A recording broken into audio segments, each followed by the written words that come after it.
안녕하세요. 방금 소개받은 강원대학교 이현웅 교수입니다.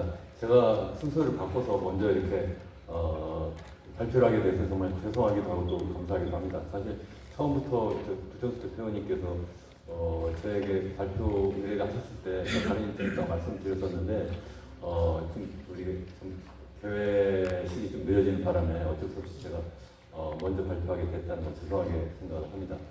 제가 처음에 이제 생각을 할 때는 우리나라가 이제 위기의 상황이다. 특히 이제 경제적인 측면에서 정말 위기의 한국 경제 이런 제목으로 제가 이제 주제 발표를 하기로 말씀을 드렸고요. 그 중에서 여러분들이 이제 유인물에 갖고 계신 거는 그 중에서 특별히 이제 우리 초저출생 그리고 또 인구 고령화 관련된 그 문제와 관련된 저희 소견을 여러분들께 요약해서 말씀드리고 있는데요. 그것도 참고해 주시면 좋을 것 같고 참고로 저도 이제 강원대학교 올해 지난 8월 말에 이제 정년 퇴직하고요. 명예교수입니다. 그리고 새롭게 시작한 것이 이제 제4의 연구소가 있고, 그리고 이현우 교수의 경제포럼 유튜브 채널을 시작을 했습니다. 그래서 제가 사실 거대 담론으로 생각하는 거는 우리나라뿐만 아니라 전 세계 인류가 그야말로 지금 엄청난 지금 위기 상황이다 이렇게 저는 생각을 하거든요. 그 이유가 네 가지 뉴 노멀 때문에 그렇다. 첫 번째가 바로 우리 디지털 사회로 전환하는데 이것이 인간에게 축복이라기보다는 도리어 재앙이 될 수 있다는 것을 우리가 좀 더 확실하게 인식해야 된다는 것 첫 번째고, 두 번째가 인구가 고령화되고 있다. 제가 오늘 말씀드리려고 하는 주요한 내용 중에 하나, 우리 저출생 고령화와 관련해서 이것이 전 지구적, 전 인류적 현상이라는 말씀을 드리고 있고, 이 두 가지에 연관되어서 전 세계가 이제는 불평등 시대를 넘어서 양극화 시대로 이렇게 바뀌고 있다는 것이 세 번째 뉴 노멀이고, 네 번째는 우리가 많이 관심을 갖고 있는 기후 위기다 이런 말씀입니다. 그래서 제가 어떠한 대안을 마련해야 되느냐, 우리가 보통 자본주의 시장 경제를 제1의 길, 그리고 국가적 어떤 사회적 계획 경제 제2의 길, 그리고 이제 우리가 보통 토니 블레어 이런 분들이 추구했던 제3의 길이 있는데, 저는 이제 우리가 새로운 길을 추구해야 되겠다. 그 제4의 길이라고 하는 것을 제가 추구하고 있는데, 그게 제가 쓴 최근의 책 예정된 미래에 나와 있습니다. 그리고 제4의 길 연구소 우리 내부에서 검색하면 나오니까요. 한번 봐주시면 좋을 것 같고, 그리고 또 비슷한 얘기를 제가 유튜브에서도 많이 이야기를 하니까요. 말씀을 거기에서도 참고해 주시면 좋겠습니다. 시간이 없어가지고 일부는 제가 크게 세 개로 나뉘었는데요. 일부는 지금 왜 현재 우리가 위기다, 두 번째는 왜 위기냐, 세 번째 그러면 어떻게 해야 되느냐, 뭐 이런 얘기인데요. 우선 우리가 이제 여러 가지 여러분들 좀 전에 거대 담론 측면에서 네 가지의 뉴 노멀이 위기인 측면도 있지만, 우리나라만 이렇게 좁혀놓고 보면 그 위기 상황이 크게 보면 우리 경제 성장 잠재력이 계속 추락하고 있다는 것이고요. 또 그게 이제 양극화와 굉장히 맞물려 있고, 그것이 인구 고령화와 맞물려 있다 이런 말씀을 제가 드리려고 해요. 그래서 최근에 월드뱅크의 보고서에서는 우리나라가 전 세계에서 봤을 때 중진국 함정을 정말 성공적으로 정말 탈출한 그러한 모험적 국가라고 하는데, 사실은 우리가 지금 선진국이라고 하지만 선진국답지 않은 여러 가지 문제가 많고, 또 여기에서 지금 우리 자초되고 있는 것이 아니냐. 그래서 제가 이름을 아예 선진국 함정이다 이렇게 제가 이름을 달았는데, 그런 선진국 함정에 지금 빠진 것이 아니냐. 그래서 우리가 어떻게 이것을 극복할 것이냐, 이런 문제를 제가 말씀을 많이 드리고 있습니다. 그래서 제가 사실은 다른데 제가 4시부터 강의가 있는데, 제가 오늘 말씀드리려고 하는 것은 2시간 동안 사실 말씀드리는 그러한 내용이라서 20분 동안 제가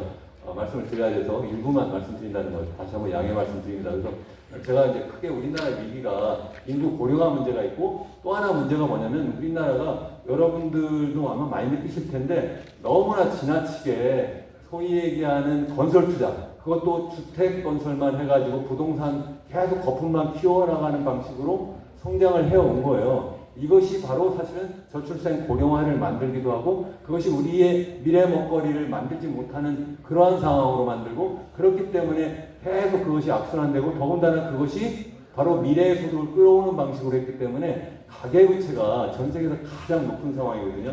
그런 문제가 굉장히 큰 문제다. 더군다나 제가 아까 네 가지 뉴 노멀 말씀드렸는데, 그중에 제일 첫 번째 디지털 사회로 세상이 바뀌고 있는데, 다시 말씀드리면 생각해보면 우리 인류가 처음에 30만 년 전에 우리가 지구상에 태어났을 때 원시 수렵인으로서 29만 년을 살다가, 그러다가 이제 10,000년 전쯤에 농업혁명하면서 농업사회를 이루다가 다시 18세기 중엽에 산업혁명하면서 산업사회로 갔다가, 지금 일부에서 얘기하는 4차 산업혁명이 산업혁명이 아니라 디지털 서비스 혁명, 디지털 기술 혁명이거든요. 기술 혁명이다. 다시 말씀드리면 기계 혁명이 아니라는 거예요. 그래서 우리가 이제 디지털 사회로 바뀌고 있는데 디지털 사회로 바뀌는데 우리의 교육 시스템은 아직도 이 산업사회에 그러한 해왔던 그러한 교육 방식이기 때문에 우리가 이걸 극복해야 된다 이런 말씀을 제가 드리고 있습니다. 그래서 그런 것을 일일이 다 시간 없어서 말씀 못 드리는데 적어도 이것을 그냥 두면은 한국은에서도 이야기하는 것처럼 계속 성장 잠재력이 떨어져서 2030년대 중반 정도 가면 우리나라의 GDP 성장 잠재력이 한 0%대로 떨어질 것이고 40년대 중반이면 마이너스로 갈 것이다. 이게 가능하겠느냐? 정말 가능해요. 그렇게 되고 있는 나라가 일본이 그렇고요. 일본이 1990년대 초에 버블이 꺼지면서 잃어버린 10년이 아니라 20년이 아니라 30년 지금도 계속 사실 탈출을 못하고 있고요. 유럽도 마찬가지로 지금 0%대의 성장으로 지금 추락하고 있는데 이것이 바로 선진국 함정이다. 제가 이렇게 말씀을 드리고 있어요. 그런 상태가 우리나라도 지금 계속 진행될 것이다. 그 중요한 원인이 첫 번째는 저출생 고령화고 두 번째는 우리가 갖고 있는 재원이 한정이 되어 있는데 이것을 전부 다 어디다 쓰느냐 하면 집 짓는 데 쓰는 거예요. 그래서 큰일이다. 이런 말씀을 제가 계속 드립니다. 제가 시간이 없어서 정말 안타까운데요. 저 혹시 필요하신 분은 저한테 연락 주시면 제가 오늘 발표 자료를 보내드리도록 그렇게 하겠습니다. 그래서 이미 다 적은 다 아시는 내용이기 때문에 대책만 간단히 말씀을 드리려고 합니다. 그래서 대책을 보시면 첫 번째가 이게 다 끊어져 버렸네요. 대책은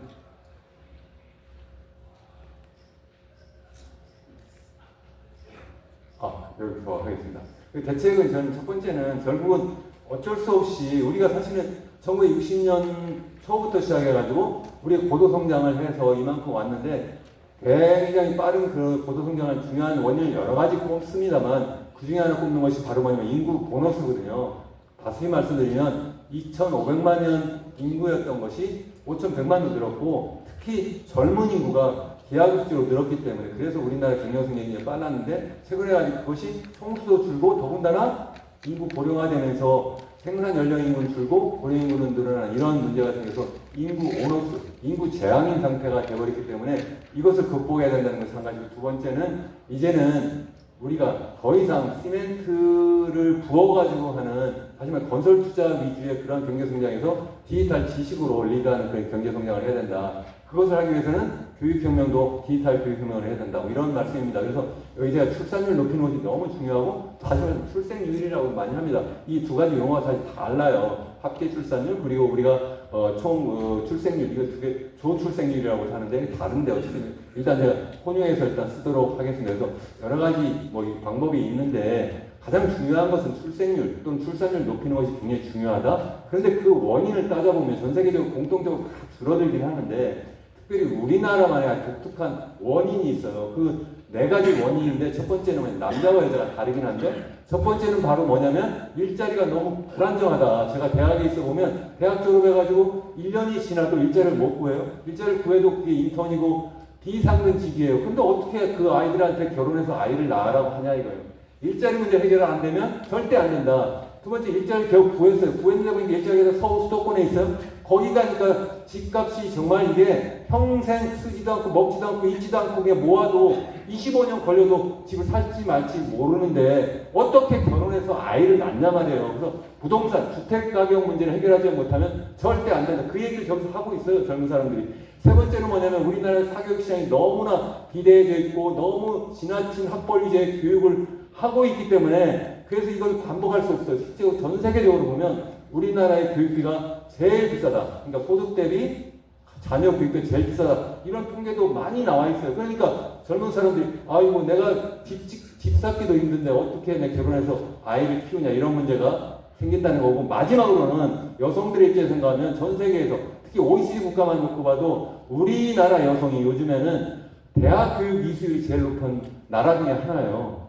반대로 여성의 경제활동 참가율은 제일 낮은 국가 중에 하나예요. 이게 무슨 뜻이에요? 여성의 입장에서 생각하면 둘 중에 하나를 선택할 수밖에 없는 거예요. 나도 대학 교육 나왔는데 나도 일하고 싶은데 일하려면 가정을 포기할 수밖에 없는 거예요. 이 두 개가 병행이 안 되기 때문에. 그래서 우리나라의 여성의 경제활동 참가율이 떨어지고 그리고 교육수준이 높다는 그런 말씀을 제가 드리려고 해요. 그래서 그 문제를 해결해야 된다 하는 말씀이에요. 그래서 여기 보면 제가 경제학자니까 통계 분석도 굉장히 많이 하는 사람인데, 제가 그래서 실질적으로 우리나라 경제 성장률하고 합계 출산율 변화율만 봐도요, 이게 상당량에서 0.62나 돼요. 굉장히 높다 하는 말씀 드리고요. 실제 집값도 마찬가지예요. 집값이 이게 급격하게 높아질 때마다 그때마다 합계 출산율이 급격하게 떨어져요. 그게 사실은 2000년대 초반이고, 그리고 실제 지난번 정부 때 사실 굉장히 집값이 많이 올랐다는 거 여러분들 다 아세요. 그랬을 때 사실은 출산율이 많이 떨어진 것도 사실이다.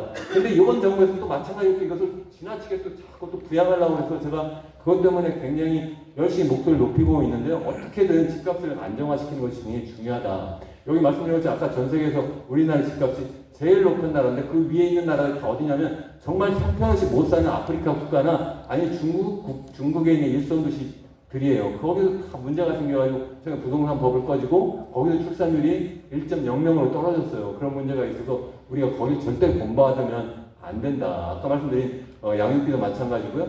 그래서 제가 대책은 뭐냐면 이것이 보면 일자리 문제고 주택 문제고 그리고 교육 문제고 그리고 마지막으로 여성의 일과 가정의 양육, 이 병행 문제이기 때문에 이것이 어디 저출산 고령사회위원회에서 할 문제가 아니다. 그게 아니라 종합적인 부총리급의 그러한 힘 있는 부처가 나와야 된다. 그래서 지난번 정부 때 계속 이야기를 제가 했어요. 그래서 기왕이면 그것을 만들어야 되겠다. 그리고 나머지 그 4가지 대책을 세워야 된다. 뭐 이런 얘기고요. 그래서 최근에 지난번 총선 때 양당에서 다 그걸 하자고 했어요. 이름만 좀 다르지만 제가 하나만 더 강조해서 말씀드리면 기왕이면 인구부를 그냥 만들고 여성 가족부를 없애는 게 아니라 저는 여성 가족부를 앞에 여성을 인구로 바꾸고 가족을 그냥 살려가면 좋겠다. 그렇게 해서 여성과 남성의 갈등을 키우는 것이 아니라 도리어 화합하고 이거 출생 문제뿐만 아니라 노인 문제도 다루는 이게 가정 문제를 다루는 그래서 인구 가족부로 만들면 좋겠다. 저는 그렇게 생각을 하는데요. 그것을 기왕이면 많이 추진하면 좋겠다 이런 생각을 합니다. 그래서 제가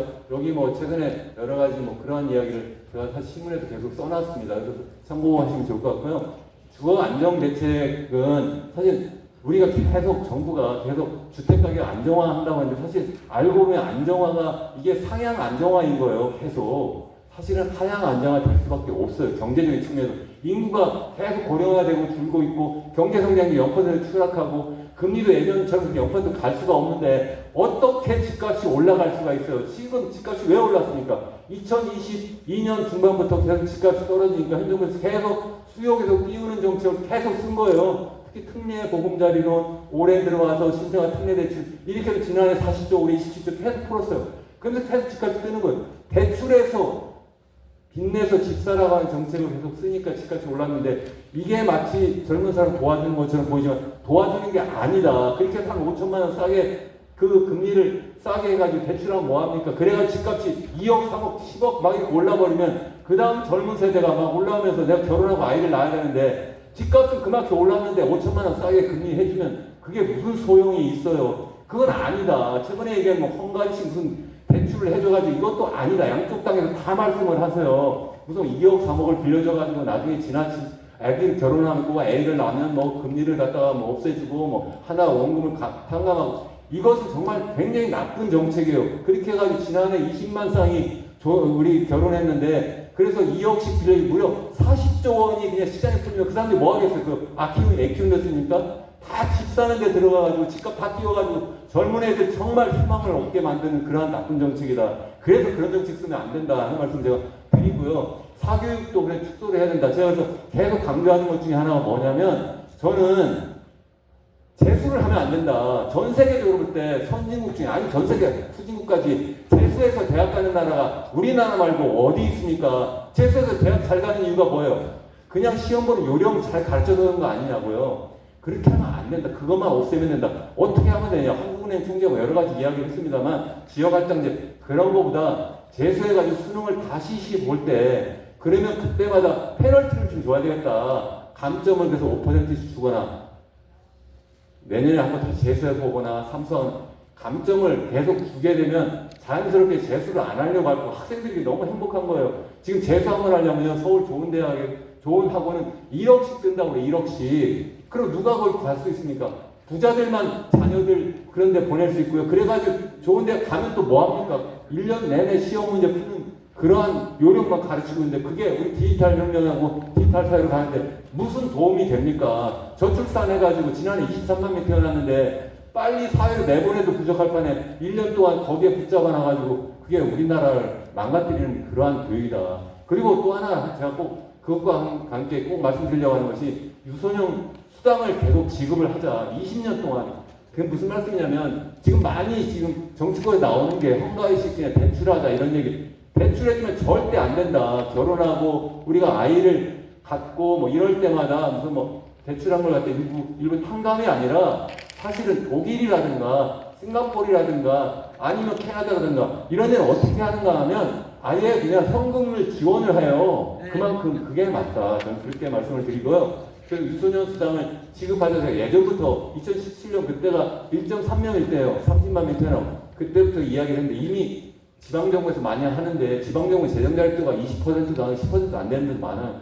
거기서 제로성 게임을 시킬 게 아니라 이게 정말 국가 재난이라고 한다면 중앙정부가 이걸 일관성 있게 해야 되는데 이게 뭐냐면 독일식으로 하자. 18세까지 거기는 해요. 매달 250유로씩 지급을 합니다. 그러면 얼마나 되느냐? 우리나라도 한 36만 원 정도 되는데 거기는 출산율이 몇 명이냐면 1.5명이에요. 우리나라보다 9배 이상 높아요. 그래도 이게 큰일 났다 해가지고 이렇게 하거든요. 그래서 저 이걸 어떻게 해야 되냐? 제가 이걸 갖다가 마찬가지 2017년부터 계속 이야기했어요. 그래서 여기 유소년 기본소득이라고 여기까지도 제가 붙여가지고 지난번 정부 때 이야기를 했는데 뭐 듣지도 않으셨는데 그래도 매달 100만 원씩 1년에 1,200만 원 지급하자. 지난해 23만 명 태어나고 올해 20만 명 태어나지 않을 거예요. 30만 명 태어나다고 해서 그 돈이 얼마 드느냐 하면 30만 명 곱하기 1,200만 원 하면 얼마 되냐면 3조 2천억이에요. 그거밖에 안 돼요. 36천억이에요. 그게 우리 너무 많은 거 아니야? 아니에요. 10년이 되면 36조예요. 그 10년이 너무 많은 거 아니야? 올해 우리나라 저출산 예산이 얼마인지 아세요? 45조 원이에요. 45조 원. 이쪽을 다 모으자. 제 얘기는 그런 말씀이에요. 지방정부나 아니면 여기저기 찔끔찔끔 줘가지고 하는 게 아니라 계속 해나가자. 그런 말씀이고 20년 되면 30만 명일 때 그런 겁니다. 30만 명. 목표도 분명하게 세우고 최소한 이렇게 했을 때 전망은 얼마 된다라고 해서 저 30만 정도는 우리가 해야 된다 이렇게 생각을 하는데요. 그 20년 동안 그렇게 하고 대학을 가게 되면 저는 국립대와 사립대를 구분을 해서 국립대는 저는 프랑스처럼 제1한국대, 제2한국대, 제3한국대 이렇게 하고 국립대는 하나로 거점 국립대만 일원화해서 수능 성적 어느 정도 되면 거기서 대학을 갈 수 있도록 하고 거기에서 서로 자유로운 학생 교류가 이루어지고 교수도 초중고처럼 이에 의무적으로 이동할 수 있도록 이렇게 해야 된다고 생각하고 사립은 그 대신 정부의 지원도 안 하고 간섭도 안 하는 방식으로 이렇게 해가지고 하면 어떨까 이런 생각을 저는 합니다. 제가 정말 시간이 없어서 말씀을 못 드리는데 어쨌든 세상이 디지털 사회로 바뀌었기 때문에 교육도 저는 이렇게 말씀드린 게 개혁을 하면 안 된다. 왜냐하면 이걸 디지털 혁명을 하기 때문에 교육도 교육 혁명을 해야 되고 우리가 생각도 다 그렇게 바꿔야 된다. 저는 그렇게 생각을 합니다.